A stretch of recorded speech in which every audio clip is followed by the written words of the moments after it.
আল্লাহ জাহান্নামা পাঠায় দিক ব্যস্ত খানা আল্লাহ আমিন কল। আপনাকে আরো 1000 টাকা দিয়ে দিলাম, এই নেন।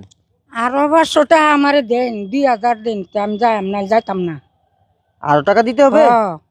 নাইলে আমি যাইতাম না। তারা আপনার জন্য যা পাঠাইছে সবই দিয়ে দিলাম, আর নেই আমার কাছে। আমরা আরো 500 দিন। জি, আরো 500 দিন। আরো 500 টাকা দিতে হবে। হ্যাঁ। যারা আপনার জন্য টাকাগুলি পাঠিয়েছে তাদের জন্য কিছু বলার আছে? বলা আছে, দোয়া করাম। তার মা বাপ যারা আমার টেহা দিছে, তার মা বাপ আল্লাহ সুস্থ হোক, বেশ নসিব করুক, আল্লাহ জাহান্নামা পাঠায় দিক ব্যস্ত খানা আল্লাহ আমিন কলমাতে। আপনি এটা কি দোয়া করলেন? যারা এত কষ্টের টাকা দান করছে আপনার জন্য, তাদের মা বাবা জাহান্নামে যাবে, এটা একটা দোয়া হইলো?